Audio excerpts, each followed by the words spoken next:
नमस्कार, स्वागत है आपका वंदे मातरम न्यूज पर। आपके साथ मैं हूं शारदा यादव। खबरों की ओर आगे बढ़ने से पहले नजर डालते हैं आज की सुर्खियों पर।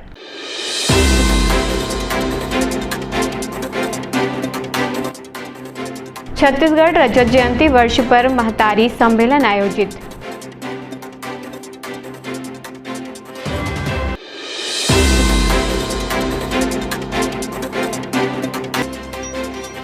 नई पदस्थापना पर ज्वाइन नहीं करने वाले 4 शिक्षक निलंबित।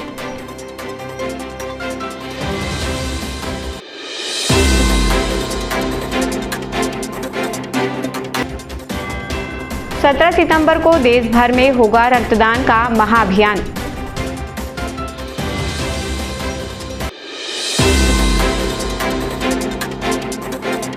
अब खबरें विस्तार से।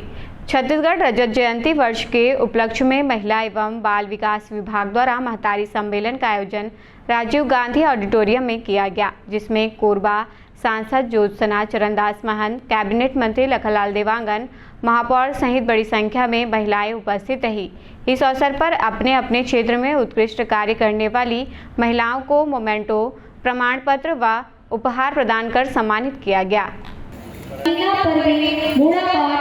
हरती बजा केशव देवांगन पटियापाली कटला प्रोजेक्ट। बाल विवाह रोकथाम। मैं बोलूँगा तो अपने अपने नाम ले लीजिएगा। मैं शपथ लेता हूँ 18 वर्ष से कम उम्र के जिले को बाल विवाह मुक्त बनाने की प्रतिज्ञा करता हूँ। धन्यवाद। बुराई और कानूनी अपराध है, अतः मैं अपराध करता हूँ, शामिल नहीं होऊंगा जहाँ बाल विवाह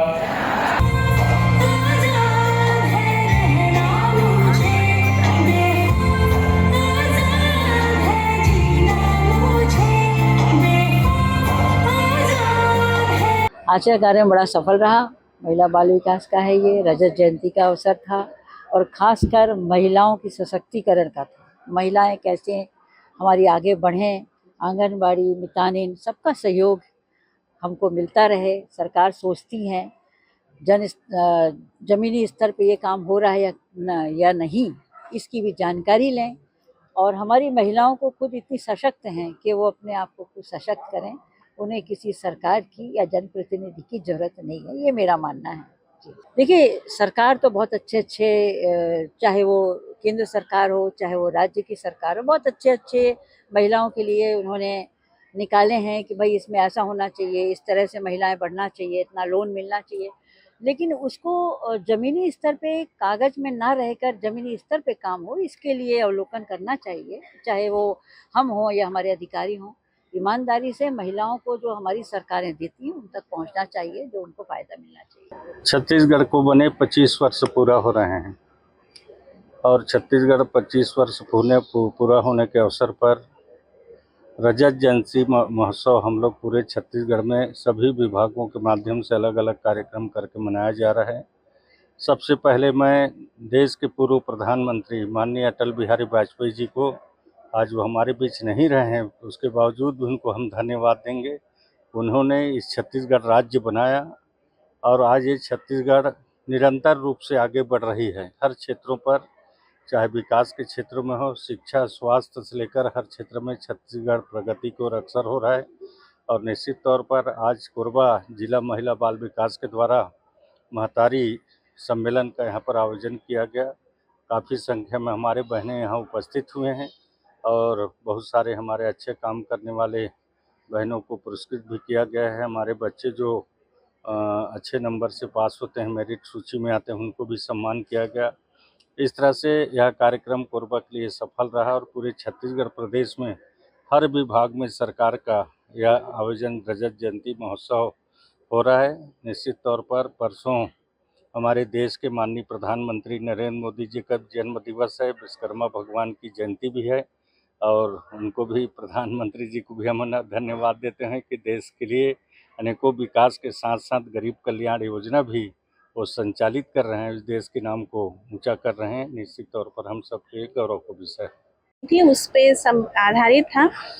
जो हमें काम मिले थे, बाल मेला, पोषण मेला आंगनबाड़ी में करना, मेगा हेल्थ कैंप करना, हितग्राहियों को जागरूक करना और साथ ही साइबर क्राइम, बाल विवाह से संबंधित जागरूकता और किशोरी बालिकाओं की सुरक्षा और संरक्षण से संबंधित जितने भी कानून हैं और व्यवस्थाएं हैं उसके प्रति जागरूकता लाने के लिए जो लक्ष्य मिले थे वो किए गए।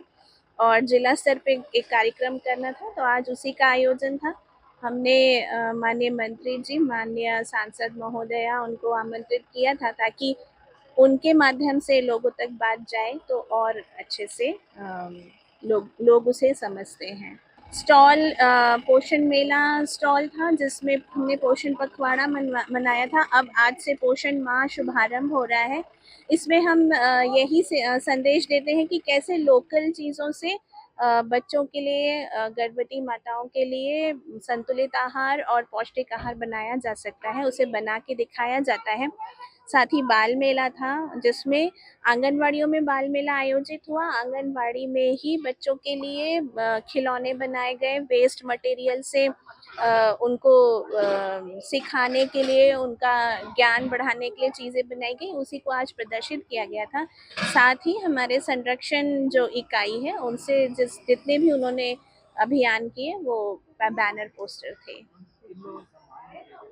जी, इसमें हमने जो मेधावी छात्राएं हैं, शासन के निर्देशानुसार जो बच्चियां अच्छे 10th और 12th में अच्छे मार्क्स लाए हैं, अच्छे परसेंटेज, उनको सम्मानित किया। साथ ही जो भारत शासन का निर्देश है जिसमें विभाग के हर चीज़ परिलक्षित होती है, पोषण ट्रैकर, तो उसमें जो जिले में पोषण ट्रैकर को अच्छे से समझे हैं, उस ऐप को कार्यकर्ताओं ने अच्छा उसमें एंट्रीज की हैं और जिले का जो स्तर है वो ऊपर के जो जिले हैं उनमें आया है, तो उन कार्यकर्ताओं को भी सम्मान। प्रेस क्लब के तिलक भवन में प्रेस वार्ता आयोजित कर भारतीय रेड क्रॉस सोसाइटी और नेहरू युवा केंद्र संगठन द्वारा रक्तदान अमृत महोत्सव की जानकारी दी गई। 17 सितंबर 2025 को रक्तदान अमृत महोत्सव 2.0 का आयोजन किया जाएगा। कोरबा में 5 जगहों पर यह शिविर आयोजित होगा। इस अभियान में युवाओं, सामाजिक संस्थाओं और स्वयंसेवी संगठनों की बड़ी संख्या में भागीदारी होगी, जिनमें 1000 यूनिट से अधिक रक्त एकत्र करने का लक्ष्य रखा गया है। जो घटना दुर्घटना में जो मृत्यु होती है, सिर्फ रक्तदान करने का रखा गया है। इस संदर्भ में हम आपसे चर्चा करेंगे और आपके माध्यम से शहर में 17 सितंबर को 27 कंट्रियों पे हम एक साथ ब्लड डोनेशन का एक सोशल वर्क है जो उसको कर रहे हैं। कोरबा में भी हम 5 जगह ब्लड डोनेशन कैंप लगा रहे हैं और सभी कोरबा की जनताओं से मेरा ये आह्वान है कि ज़्यादा से ज़्यादा ब्लड डोनेट करके, क्योंकि ब्लड डोनेशन सबसे बड़ा डोनेशन होता है, रक्तदान महादान के रूप में जाना जाता है और एक रक्त से 3 लाइफ बचाई जाती है। तो मेरा सभी से ये निवेदन है कि 17 सितंबर को ज़्यादा से ज़्यादा ब्लड डोनेट करें। 5 जगहों पे ये उपलब्ध है। पहला जैन भवन पुराना बस स्टैंड कोरबा, दूसरा MGM हॉस्पिटल ट्रांसपोर्ट नगर बस स्टैंड कोरबा, तीसरा जैन मंदिर बुधवारी, चौथा NKH हॉस्पिटल कोसाबाड़ी, पांचवा NKH हॉस्पिटल जमनीपाली कोरबा। 2022 में 500 यूनिट हमने अचीव किया था और इस बार हमारा 1000 यूनिट का टारगेट है। शिक्षा विभाग ने युक्तियुक्तकरण प्रक्रिया के बाद नई पद स्थापना पर ज्वाइन नहीं करने वाले शिक्षकों पर सख्ती दिखाई है। जानकारी के अनुसार 4 शिक्षकों को अनुपस्थित रहने और आदेशों की अवहेलना करने पर निलंबित कर दिया गया है। वहीं 84 शिक्षकों का 2 माह का वेतन रोका गया है। विभागीय अधिकारियों ने स्पष्ट किया है कि सभी शिक्षकों को नई पदस्थापना स्थल पर समय पर ज्वाइन करना आवश्यक है ताकि शैक्षणिक कार्य प्रभावित न हो। आदेश का पालन न करने वालों पर कड़ी कार्रवाई की जाएगी। अधिकारियों का कहना है कि छात्रों की पढ़ाई में बाधा न आए, इसके लिए यह कदम उठाया गया है। साथ ही भविष्य में यदि कोई शिक्षक नियमों की अनदेखी करता है तो उसके विरुद्ध और भी कड़ी कार्रवाई की जाएगी। राज्य शासन के निर्देश पे युक्तियुक्तिकरण की कार्यवाही की गई थी। और युक्तिकरण के तहत जो हमारे प्राथमिक शाला, माध्यमिक शाला, हाई स्कूल, हायर सेकेंडरी में अतिशेष शिक्षक थे, उनकी ओपन काउंसलिंग के माध्यम से उनकी पदस्थापना आदेश जारी किए गए थे। पदस्थापना आदेश जारी करने के 15 दिन के बाद समस्त कार्यभार ग्रहण नहीं करने वाले शिक्षकों को एक कारण बताओ सूचना जारी करते हुए पुनः कार्यभार ग्रहण करने के निर्देश जारी किए गए थे। और उसके बावजूद जिन शिक्षकों के द्वारा कार्यभार ग्रहण नहीं किया गया, उन सभी शिक्षकों को जुलाई और अगस्त महीने का वेतन रोक दिया गया है। और कारण बताओ सूचना जिन शिक्षकों का समाधान कारक नहीं प्राप्त हुआ है, ऐसे 4 शिक्षकों को निलंबित किया गया है। लगभग 84 शिक्षकों का वेतन 2 महीने से रोक दिया गया है। कोरबा यातायात विभाग में उस समय हड़कंप मच गया जब कुछ कर्मचारियों की नज़र एक जहरीले करैत पर पड़ी, जिसने एक छोटे चूहे को अपना शिकार बना रखा था। कर्मचारियों ने तुरंत इसकी जानकारी वाइल्ड लाइफ रेस्क्यू टीम प्रमुख जितेंद्र सारथी को दिया।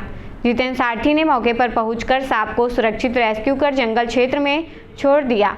उनके साहस, धैर्य और तत्परता से एक बड़ी दुर्घटना टल गई। नागरिकों से अपील की गई है कि किसी भी जहरीले या अन्य सांप को देखे जाने पर उसे ना मारें और ना ही उससे छेड़छाड़ करें। इसके बजाय रेस्क्यू टीम को सूचित करें ताकि प्रशिक्षित टीम द्वारा सुरक्षित रेस्क्यू किया जा सके। सर, कल रात्रि 8 साढ़े 8 बजे के आसपास कोरबा यातायात विभाग से एक सिपाही के द्वारा सूचना दिया गया कि ऑफिस में, कार्यालय पे एक बेहद जहरीला सांप दिखाई दिया है, जिसके सूचना उपरांत हम वहाँ पहुँचे और पहुँचने के बाद हमने देखा कि वो एक कॉमन करैत है। तो हमने उसको सुरक्षित रेस्क्यू किया और निश्चित तौर पे जब कर्मचारी काम कर रहे थे तो कहीं एक बड़ा हादसा हो सकता था। कार्य करने के दरमियान हो सकता है कि उनके पैर पड़ जाता या कहीं जाने अनजाने उस पर नज़र ना पड़ती तो कहीं स्नैक बाइट हो सकता था, जिसकी वजह से हमने उसको सुरक्षित रेस्क्यू किया और सुरक्षित उसको जंगल पे छोड़ा। तो मेरा यही रहेगा कि निवेदन रहेगा कि जब भी इस तरीके से सांप आपको दिखाई दें, उनको मारना नहीं है, आपको सुरक्षित रेस्क्यू के लिए हमें फ़ोन करना है। हमारा काम रहेगा आप लोग को सुरक्षित करना प्लस उन जीवों को सुरक्षित करके जंगलों पे छोड़ना। शहर के ओपन थिएटर ग्राउंड में आर्ट एंड क्राफ्ट बाजार का संचालन किया जा रहा है। इस बाजार में घरेलू उपयोग की वस्तुओं के साथ साथ महिलाओं के लिए साड़ी और कुर्ती भी उपलब्ध है। परिवार सहित लोग बाजार का आनंद ले रहे हैं। बाजार में अच्छी खासी भीड़ उमड़ रही है और खरीदार अपनी ज़रूरत के सामान खरीद रहे हैं। यह आयोजन 15 अगस्त से 21 सितंबर तक चलेगा। खास बात यह है कि यहाँ कश्मीर से लेकर कन्याकुमारी तक की वस्तुएं एक ही स्थान पर उपलब्ध है। विभिन्न राज्यों से आए विशेष आभूषण और आकर्षक कलाकृतियाँ भी लोगों को खूब आकर्षित कर रही हैं।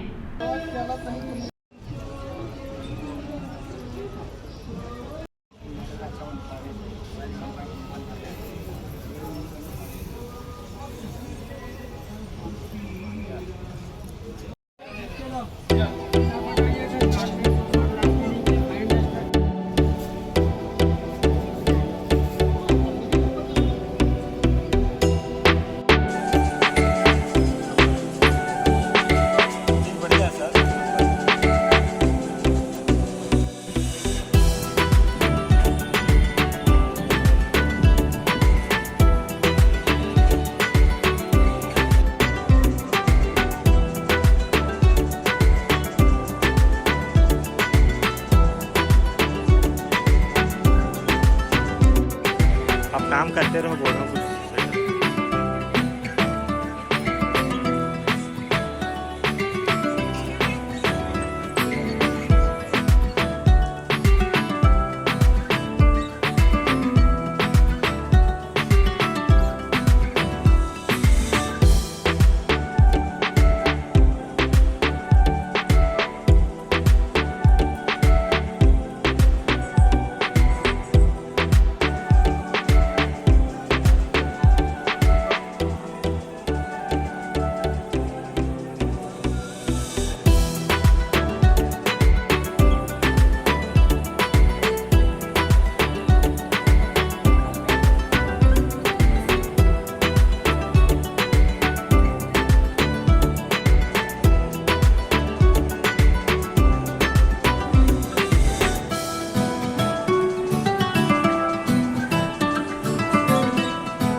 यहाँ पे बहुत सा वैरायटीज है।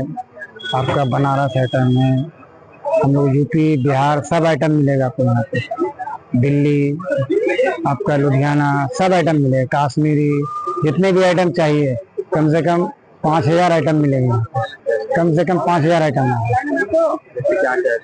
साड़ी है, आपका कुर्ती है, टॉप है, लोअर है, हाफ है, कैफरी है, ये सब मिलेंगे।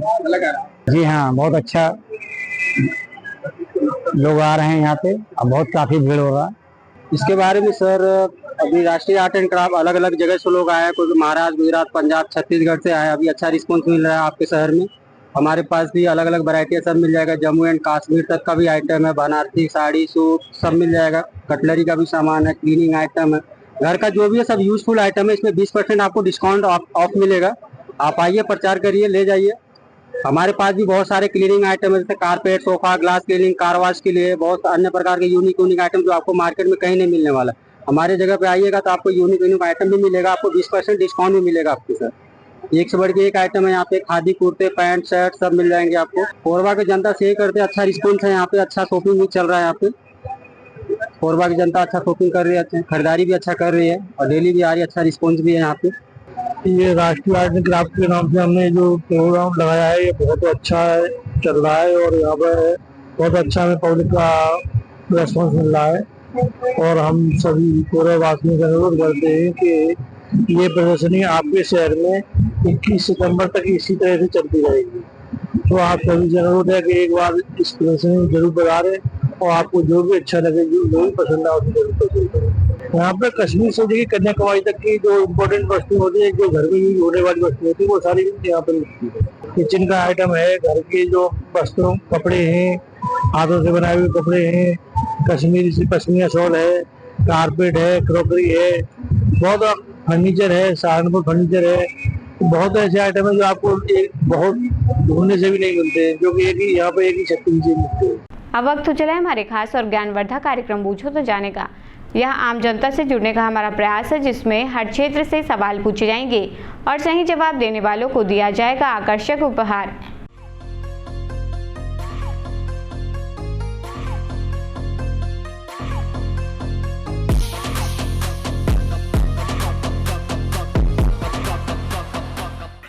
नमस्कार दर्शकों, आप सभी का स्वागत है आपके पसंदीदा कार्यक्रम पूछो तो जाने में। आज का हमारा सवाल है कि भारत की पहली महिला विमान चालक कौन थी।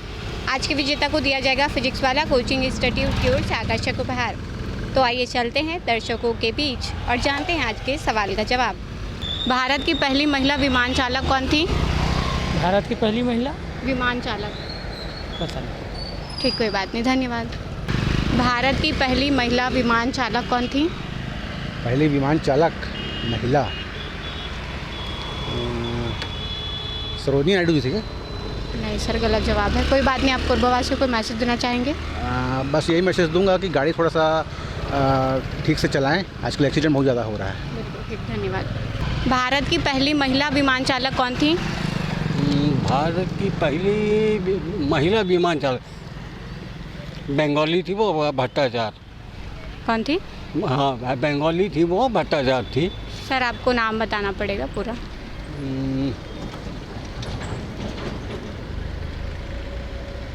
सॉरी, कोई बात नहीं, आप प्रयास कर रहे हैं, वही काफ़ी हमारे लिए। भारत की पहली महिला विमान चालक कौन थी? ना मुझे ये मालूम नहीं। कोई बात नहीं, आप कोरबावासियों को मैसेज देना चाहेंगे? हाँ बिल्कुल, सब जैसे सबको पता चले, आपका मीडिया की तरफ आ जाए, सबको पता चले। ठीक है, धन्यवाद सर। भारत की पहली महिला विमान चालक कौन थी? नहीं पता दीदी। कोई बात नहीं, आप कोरबावासियों को मैसेज देना चाहेंगे? जी अभी तो कुछ नहीं देना चाहता मैं। बिल्कुल ठीक, धन्यवाद। भारत की पहली महिला विमान चालक कौन थी?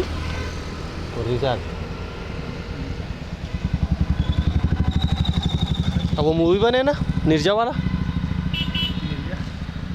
नहीं, वो जानवी कपूर का एक तो मूवी है, वही थी क्या? हम आप नाम बताइए ना। क्या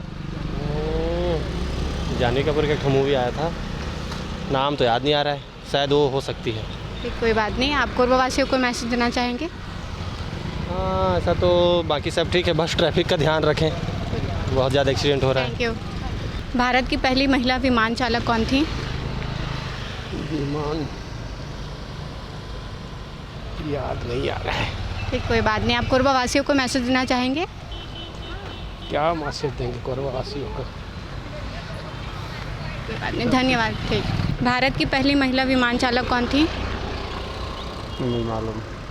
कोई बात नहीं। आप कोरबा वासियों को मैसेज देना चाहेंगे? जी, क्या मैसेज? ठीक, कोई बात नहीं, धन्यवाद। भारत की पहली महिला विमान चालिका कौन थी? हमको नहीं पता, हम यहाँ नहीं रहते। ठीक, कोई बात नहीं, थैंक यू। भारत की पहली महिला विमान चालक कौन थी? भारत की पता नहीं। कोई बात नहीं, ठीक है, थैंक यू। भारत की पहली महिला विमान चालक कौन थी? शगला ठकराल। बिल्कुल सही जवाब दिया है आपने। आपका नाम क्या है? लोकुश तिवारी। आपको दिया जाए फिजिक्स वाला की ओर से आकर्षक उपहार। कैसे लग रहा है जीत के? अच्छा लग रहा है। कोरबा वासियों को मैसेज देना चाहोगे? नहीं। ठीक, कोई बात नहीं, धन्यवाद। आज का हमारा सवाल था कि भारत की पहली महिला विमान चालक कौन थी, जिसका सही जवाब है सरला ठकराल।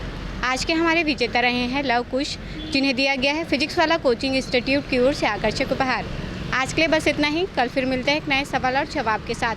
बन रहे वंदे मातरम न्यूज़ के साथ। तब तक के लिए नमस्कार। खबरों का सिलसिला यूं ही जारी रहेगा। देखते रहिए वंदे मातरम न्यूज़। मिलते हैं अगले बुलेटिन में। तब तक के लिए नमस्कार।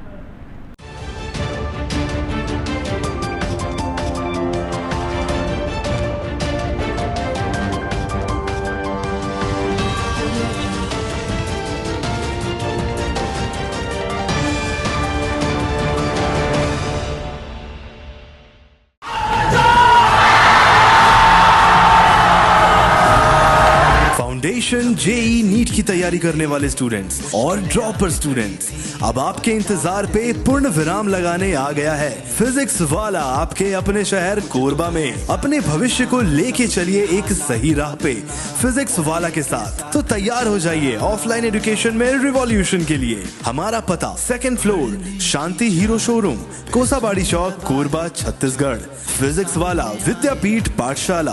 पढ़ लो चाहे कहीं से, मंजिल मिलेगी यहीं से। Session 2024 and 25 admissions open for JEE, NEET and Foundations from classes 8th to 12th and droppers। अधिक जानकारी के लिए आप इस हेल्पलाइन नंबर पे कॉल कर सकते हैं 7880189145। Happy learning. Siddhi Vinayak hospital, a unit of orthopaedic surgery and trauma management. अब हड्डियों से संबंधित रोगों के उपचार के लिए कहीं और जाने की जरूरत नहीं। जटिल एवं असाध्य रोगों का सफल इलाज अब आपके अपने शहर में। घुटने व कूल्हे के जोड़ों का प्रत्यारोपण, जटिल फ्रैक्चर एवं जोड़ों का सफल ऑपरेशन, गठियावाद व जोड़ों के दर्द का उपचार, टेढ़ी मेढ़ी हड्डियों का बेहतर इलाज, हड्डियों की जन्मजात विकृतियों का उपचार। इसके अलावा OPT 1-2 की सुविधा, modern pathology lab, private semi private general ward की सुविधा, modern digital x-ray, ECG, ICU, ventilator की सुविधा, pharmacy, OT team, waiting area, 24 घंटे एम्बुलेंस एवं आपातकालीन सुविधाएं उपलब्ध। हमारा पता Siddhi Vinayak hospital, doctor Shadalnath, plot number 52, Bluebird school के पीछे, कोसाबाड़ी, कोरबा। इसके अलावा अब हमारा नया संस्थान सिद्धि विनायक प्राथमिक एवं ट्रामा सेंटर, उर्गा। इस केंद्र में फार्मेसी, एक्सरे, पैथोलॉजी व आपातकालीन चिकित्सा सुविधा उपलब्ध है। तो संपर्क करें। मोबाइल नंबर 9993000683, 9109488443 कोरबा के लिए, 8120195179 उर्गा के लिए। हेलो फ्रेंड्स, दोस्तों अगर आप भी अब 2025 में अपने घर में 3 किलोवाट यानी कि 3000 वाट का कंप्लीट सोलर सिस्टम लगवाने का प्लान कर रहे हैं या फिर लगवाने जा रहे हैं, तो आप 100% सही डिसीजन ले चुके हैं।